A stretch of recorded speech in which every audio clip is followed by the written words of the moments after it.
विज्ञान में हमें कैसे तय करते हैं कि कोई खोज वाकई में सच है या बस एक इत्तेफाक? तो आज हम उसी लक्ष्मण रेखा के बारे में जानेंगे जिसे विज्ञान की भाषा में अल्फा स्तर कहते हैं।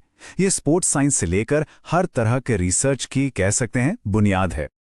चलिए, इसको समझने के लिए एक सवाल से शुरू करते हैं। मान लीजिए कोई रिसर्चर दावा करता है कि एक नई ट्रेनिंग टेक्निक से एथलीट की परफॉर्मेंस बेहतर होती है, पर हम कैसे मान लें? क्या यह सुधार सच में उसी टेक्निक की वजह से है या फिर ये बस एक इत्तेफाक, एक चांस की बात है? और देखिए, यही साइंस की सबसे बड़ी चुनौती है, असली असर और सिर्फ एक संयोग के बीच का फर्क पता करना। इस मुश्किल को सुलझाने के लिए रिसर्चर्स को एक भरोसेमंद तरीके की जरूरत थी, एक ऐसा तरीका जो उनके नतीजों को वजन दे सके। तो इस चुनौती का हल क्या है? यहीं पर आता है सार्थकता का स्तर, यानी अल्फा। इसे आप विज्ञान की लक्ष्मण रेखा समझिए, जो ये तय करती है कि हम किसी नतीजे को कब सीरियसली लेंगे। तो इसकी किताबी परिभाषा क्या है? अल्फा स्तर वो संभावना है कि हम एक शून्य परिकल्पना को खारिज कर दें जबकि वो असल में सच हो। अब ये शून्य परिकल्पना क्या है? ये बस एक शुरुआती सोच है कि कोई असर नहीं है, मतलब हमारी नई ट्रेनिंग टेक्निक से कोई फायदा नहीं हुआ। इसको अगर दूसरे शब्दों में कहें तो अल्फा टाइप 1 एरर करने की संभावना है। ये वो गलती है जब हम बड़े जोश में कह देते हैं कि हमें कुछ मिला, जबकि असल में वहां कुछ था ही नहीं। चलिए इसे और आसान बनाते हैं। अल्फा वो रिस्क है जो एक रिसर्चर अपना एक्सपेरिमेंट शुरू करने से पहले ही तय कर लेता है। ये एक तरह का सेफ्टी नेट है जो बताता है कि वो गलत नतीजे पर पहुंचने का कितना जोखिम उठाने को तैयार है। तो ये रिस्क कितना बड़ा या छोटा होता है? रिसर्चर अपने टेस्ट को कितना सख्त बनाना चाहते हैं, ये अल्फा के अलग अलग लेवल से तय होता है। चलिए देखते हैं ये काम कैसे करता है। ज्यादातर रिसर्च में जो स्टैंडर्ड अल्फा लेवल होता है वो है 0.05 यानी 5%। इसका सीधा सा मतलब है कि रिसर्चर 100 में से 5 बार गलत होने का जोखिम उठाने को तैयार है।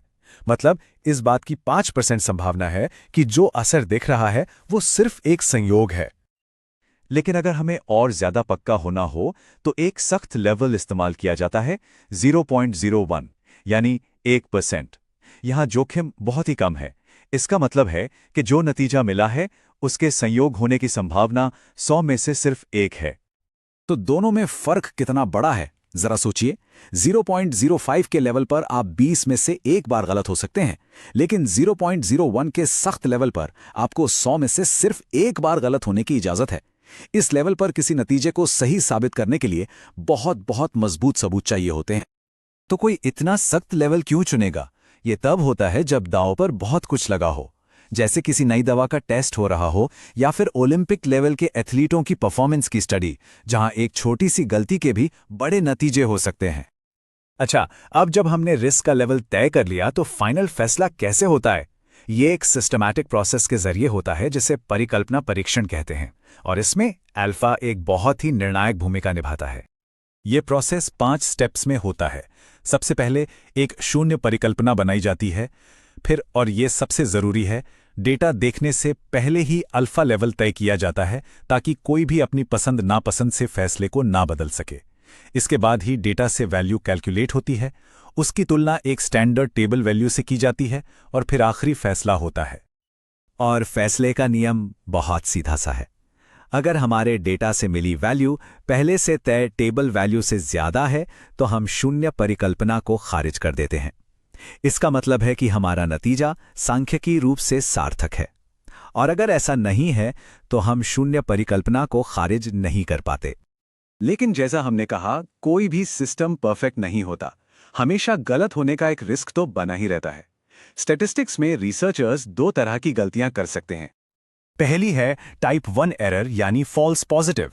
ये कुछ ऐसा है जैसे आग का अलार्म बजने लगे जबकि आग लगी ही ना हो। अल्फा लेवल इसी गलती के रिस्क को कंट्रोल करता है। और दूसरी है टाइप 2 एरर, मतलब एक असली असर को पहचानने से चूक जाना। ये तब होता है जब सच में आग लगी हो लेकिन अलार्म बजे ही नहीं।